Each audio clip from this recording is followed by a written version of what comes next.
Bueno, continuamos esta noche en Minuto Uno con todos los temas de actualidad. Enseguida vamos a estar también conversando, que ya está en nuestros estudios, Alan Schellenker. Él, ustedes saben, en su momento fue condenado en una guerra de barra bravas. Esta semana está afrontando otro juicio. Y en una semana donde se reactualizó todo el tema de la violencia en el fútbol, donde el gobierno de Scioli ha suspendido una cancha. Bueno, vamos a hablar enseguida con él en profundidad sobre todo, que él lo vivió desde adentro, ¿no? Ahora el tema económico ocupó mucho del discurso de la presidenta del domingo pasado al inaugurar las sesiones ordinarias del Parlamento Nacional. Está Roberto Feletti, diputado nacional del Frente para la Victoria, ex viceministro de Economía, y está Federico Sturzenegger, diputado nacional también, y uno de los economistas del equipo económico de Mauricio Macri. Federico, ¿qué ha dejado en materia económica los anuncios, lo que ha dicho la presidenta el domingo pasado? Bueno, lo primero que te diría es que para mí fue un alivio el discurso de la presidenta, porque la verdad que todos entrábamos con bastante temor que nos sorprendiera con algún nuevo ataque a la República, a las instituciones, ¿no? Entonces eso me parece que no ocurrió, me parece que eso es positivo. Después, sacando eso, creo que fue un discurso que no tuvo una visión integradora, se remitió a leer lo que los ministros le habían dado como informe de gestión. Hubo temas económicos, me parece, trascendentales que no se mencionaron. Creo que la palabra inflación en algún momento la mencionó, pero fue creo que una sola mención y no abordó el tema, no abordó el tema de una economía que Cristina se va a ir con una economía que es más chica que cuando entró en su segundo mandato. Y ninguno de esos temas fueron abordados, así que te diría bueno en lo institucional porque no hubo daño y ¿Pero bastante qué daño me esperaban? parece... ¿Ustedes esperaban como Carrió, autogolpe, que maten a alguien? Cristina, cuando digamos avanzó en su proyecto de colonización de la justicia, bueno, eso es un ataque a la institucionalidad, cuando ha atacado la prensa independiente, así que la verdad que cualquier cosa se puede esperar. Nada de eso ocurrió, así que eso para mí fue un alivio. Roberto Feletti. Sí, primero vamos a cumplir 12 años en mayo gobernando estrictamente con el mandato popular y con pleno funcionamiento del Congreso, con pleno respeto a mayorías y minorías, y toda la normativa que ha sacado el gobierno ha sido en el marco de la Constitución, y es más, la mayoría de las decisiones de políticas públicas fueron por ley, o sea, tratadas en el Congreso. No puede haber nada más institucional que una ley. Digo, para el funcionamiento de una república. En segundo lugar, no puede uno menos que comparar el discurso de la presidenta de la Nación con el discurso de Mauricio Macri, digo, respecto de las omisiones y las acciones. Digo, la presidenta presentó un estado detallado de la Nación, explicó pormenorizadamente la situación del gobierno, habló de los avances en salud, de los avances en educación, de los avances en ciencia y tecnología, 3 áreas claves: universidades, avances en ciencia y tecnología y los procesos de investigación, la mayor protección que hay sobre el tema de la salud en cuanto a vacunación de la población, dio indicadores muy concretos que no solo son nuestros, sino exteriores, habló de lo que era la protección social de adultos mayores, más del 92% de cobertura, habló de la protección social de niños y adolescentes, y habló de el horizonte a futuro. ¿Qué tipo de país dejamos? Dejamos un país desendeudado y cuya economía es el doble, un país cuya economía es el tamaño del doble del que era antes del 2003. Si pensamos lo que dijo Mauricio Macri, nada dijo de que lleva 5 años de déficit fiscal en la ciudad, nada dijo de los tarifazos en el subte, por ejemplo, que llevó la tarifa de 2,50 pesos a 4,50, nada dijo de los aumentos de la tarifa de taxi, nada dijo de los aumentos de las tarifas del peaje, nada dijo que la deuda que recibió era 13%, la deuda de la ciudad, de sus ingresos, y hoy es el 26%, la duplicó en términos de la relación con los ingresos totales. Digo, un montón de cosas, habló menos y habló 30 minutos. La presidenta, insisto, dio un estado pormenorizado de la nación, quien llegue se va a encontrar con un país desendeudado, menos vencimientos y una economía que es el doble. Bueno, justamente uno de los puntos en el cuestionamiento estuvo en esto del desendeudamiento, que ustedes han puesto en duda. Espera, una cosita, sí. un pie de página que total, la sintonía total entre Roberto y la presidenta. O sea, la inflación no existe. O sea, el taxi sube porque no hay inflación. El subte sube porque en Argentina no hay inflación. Bueno, esa es la visión del gobierno, que no hay inflación, entonces tenemos un problema. Y el tema de, dice, habló de los logros en educación. Nos explicó que en Argentina solo el 50% de los chicos termina el secundario. No habló de ese tema. Y el tema del desendeudamiento y la ciudad, a ver, en el año, acá tengo los datos, Roberto, en el año 2007, que fue el año previo a que nosotros nos hiciéramos cargo, deuda total sobre ingresos totales era el 24% y hoy es el 23%. La deuda de la ciudad relativo al producto de la ciudad es 2%. Deuda, PBI de la ciudad, 2%. La nación tiene 50%. 24, 23. Acá tenemos los números, Roberto. La deuda total en relación a los ingresos totales hoy es el 26% y la recibieron el 13%, pero podemos discutir largamente. 24 pero, en el digo, 2007. Independientemente, la inflación, el subte de 2,50 pesos a 4,50 te da casi 127% de aumento. Digo, ¿tuvimos todo eso de inflación para ustedes? Es difícil pensar eso porque nosotros también tuvimos políticas que no le impactamos a la gente las tarifas por la cabeza. Digo, esto también es importante. Pero por el otro, digo, es raro que una ciudad que recibe 30.000 millones de pesos de coparticipación, que tiene un escenario de ingresos brutos en un horizonte igual que la recaudación de la nación, tenga un déficit recurrente y no lo corrijan. Y nos reclamen a nosotros corregirlo. Y por el otro es curioso que nosotros tenemos... cuando nos tiran todos esos datos, hoy tenemos el presupuesto educativo más alto de toda la historia, 6,5 puntos. Tenemos una duplicación, y lo dijo la presidenta, de graduados universitarios. Se duplicó la cantidad de graduados universitarios.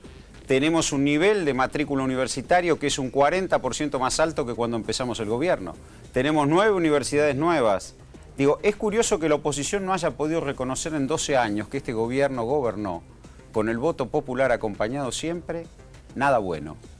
Entonces uno tiene que pensar que van a revertir todo, porque si después de 12 años no nos reconocen nada, es porque van a revertir todo.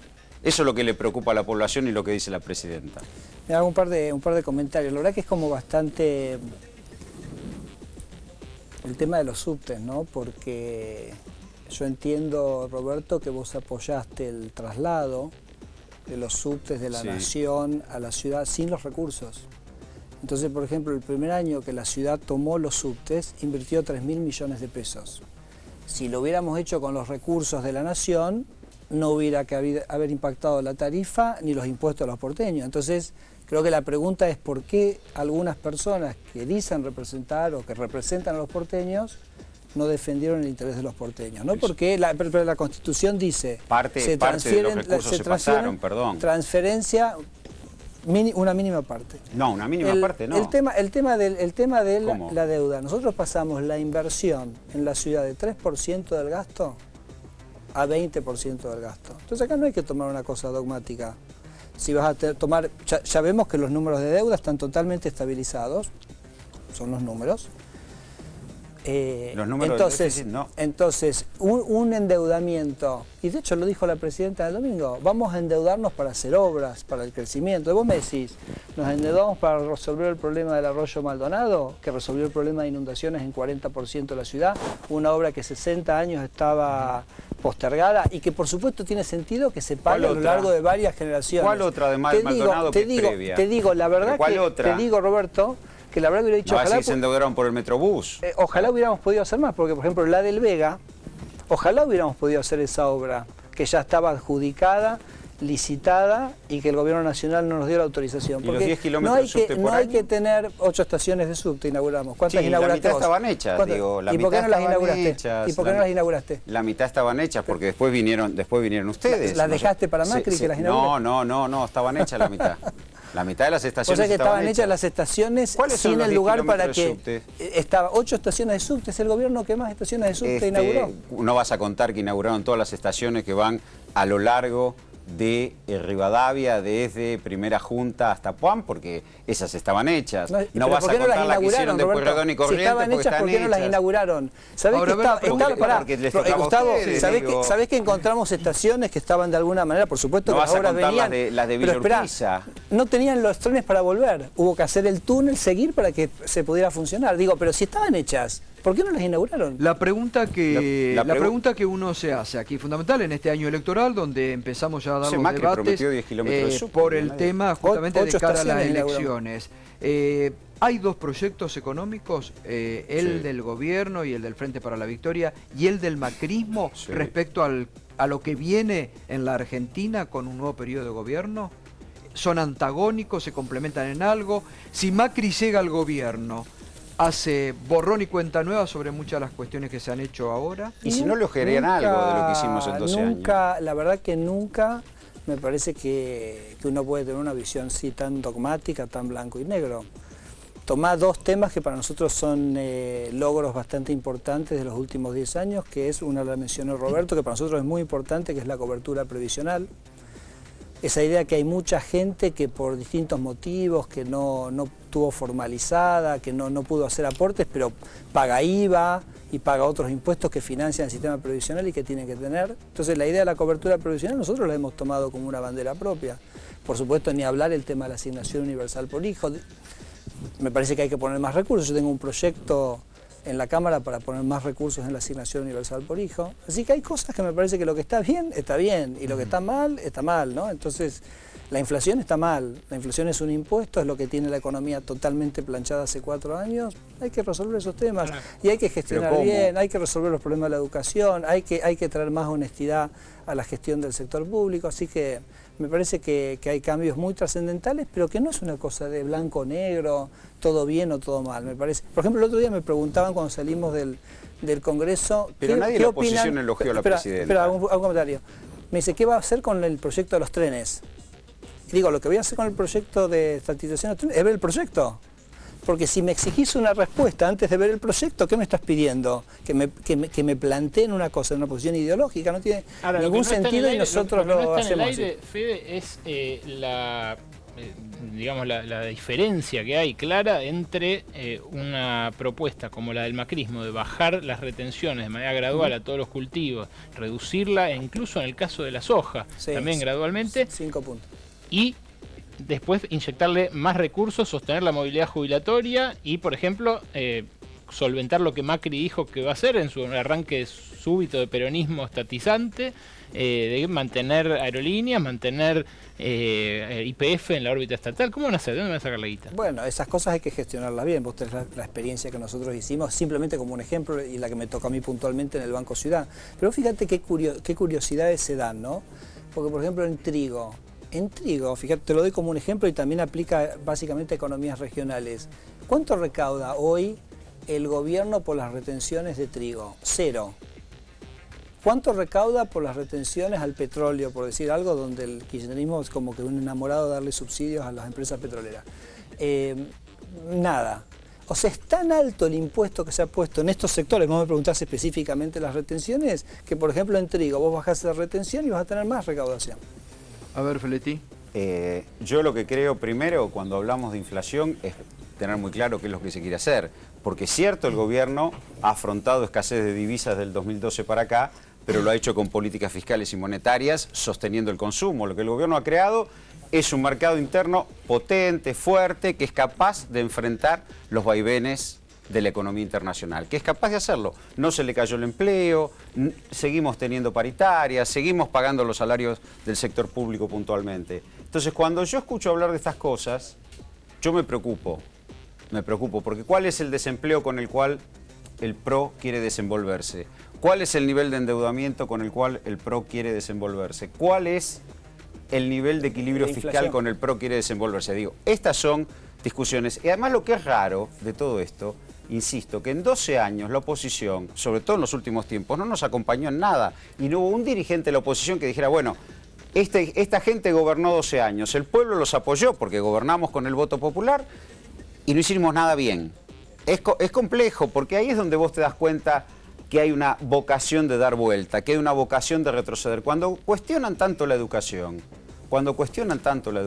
nadie reconoce los niveles presupuestarios que alcanzó la educación, que existen 9 universidades nuevas, que se aumentó un 40% la matrícula universitaria. Nadie habla de eso. Pero si en resultados es peor, El resultado no es peor. ¿Quién dice que el resultado es peor? las pruebas PISA, por ejemplo, No, las pruebas la cantidad de graduados de secundaria. Digo, si hay más plata y encima no va peor, estamos mal. Nos está yendo bastante mejor. Preguntale en el conurbano cuando la existencia de una universidad en el Gran Buenos Aires es la diferencia en que entre un chico vaya a una carrera universitaria y no vaya. Yo lo que veo es que el que pega un manguito, el que pega un laburo más o menos decente, se pasa al parroquial. Aunque sea el parroquial, fíjate vos, qué deterioro, porque yo quisiera que la educación no la manejen los credos. Alejandro, no, con la yo única tampoco, pero el problema que vos tenés ahí Aires. no es el problema del paso a la educación privada porque hay una mala calidad de educación pública. Hay un problema de homogeneidad social y de discusión de la homogeneidad social.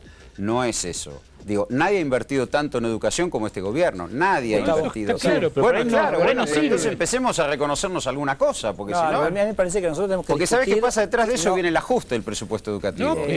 Lo más lejos de eso viene el argumento de que, bueno, ¿para qué queremos una universidad en el Gran Buenos Aires? ¿Para qué queremos tantas escuelas? Y total, podemos subsidiar la escuela privada. Todos estos argumentos lo hemos vivido. Digo, me parece, Roberto, está perfecto, pero tenemos que discutir los resultados, ¿no? Entonces, cuando uno mira de todos los distritos de Argentina, el único donde la gente está dejando la educación pública para volver a la privada, porque hoy tenés escuelas que son español, chino, los chicos tienen computadoras, los sueldos han mejorado muchísimo, no hay paros, la infraestructura edilicia de las escuelas mejoró, me parece que hay que ir a resultados. Ahora, pero volviendo al tema inicial, a mí me preocupa escucharlo, Roberto, porque él dice, ¿qué inflación quiere el PRO? Y el PRO no quiere inflación en Argentina. ¿Qué nivel de inversión quiere? Quiere un nivel de inversión más alto. ¿Qué crecimiento económico? ¿Qué salarios? Quiere salarios más altos. Y justamente la inflación... El Partido Obrero también. Por supuesto, pero ¿cómo alguien va a estar en desacuerdo con eso? Entonces ahora digo, la inflación justamente es lo que ha mantenido el consumo y la producción planchado durante los últimos 4 años. Cristina se va con un nivel de producto más bajo que el que recibió en la segunda presidencia. Entonces, y eso es el efecto de la inflación. La inflación es lo que hace que la gente no pueda consumir. Es curioso, y eso es lo que hay que cambiar. En la convertibilidad había menos inflación que Japón. ¿No? Digo, teníamos menos inflación que Japón. Teníamos un desempleo del doble de lo que tenemos hoy. Teníamos en la convertibilidad el consumo de carne mucho menor que el que tenemos hoy, la presidenta lo dijo, más de 110 kilos de carne per cápita. Teníamos un consumo de trigo en el mercado interno y tenemos casi 8 millones de toneladas de trigo, mucho menor del que tenemos hoy. Teníamos 13 millones y medio de litros de leche que consumimos hoy, teníamos mucho menos en la convertibilidad. Es decir, teníamos menos inflación que Japón. Totalmente consistente, pero veamos la política de ingresos. Porque acá lo que nadie dice es que nosotros tuvimos una política de ingresos potentes, con paritarias, con aumento de salario mínimo, con cobertura previsional mayor, con 2 aumentos jubilatorios por año. Porque guarda cuando vienen con un plan antiinflacionario y dice que el problema es la inflación, porque viene el ajuste. No, está al revés. Viene el ajuste. 30 segundos finales Gustavo, que tengo que cerrar. El kirchnerismo tiene, digamos, como una cosa como medio así como rara. Porque tiene como 3 etapas. Tenés la presidencia de Néstor, tenés la primera de Cristina y la segunda de Cristina. La primera de Néstor, donde hubo muchísimo crecimiento del salario real, del consumo, sin inflación. Y cuando llegaste a la última, que es la de Cristina, que tenés alta inflación, tenés que todo va para abajo. Entonces, es totalmente... Ahora, lo que pasa es que al kirchnerismo le gusta meter todo como si fuera una sola cosa. Entonces, siempre comparan con el año base 2003. Pero hay que entender que hay una cosa que fueron los primeros 4 años y hay una cosa que fueron los últimos 4 años. Los primeros 4 años fueron sin inflación, con crecimiento, y los últimos 4 años fueron con muchísima inflación y todo planchado. Los primeros 30 segundos y cerramos. Los primeros 4 años de Kirchner fueron un momento de economía sobreajustada en lo externo y en lo fiscal. No pagábamos deuda y lo que empezamos a hacer luego es liberar el consumo, liberar los salarios y también asumimos los compromisos externos. Así que es lógico eso. Bueno, gracias Federico, gracias Roberto Feletti. Vamos a hacer de estos debates mucho porque realmente de cara al año electoral y a lo que se viene son fundamentales para que la sociedad tenga en claro todo. Así que gracias como siempre por...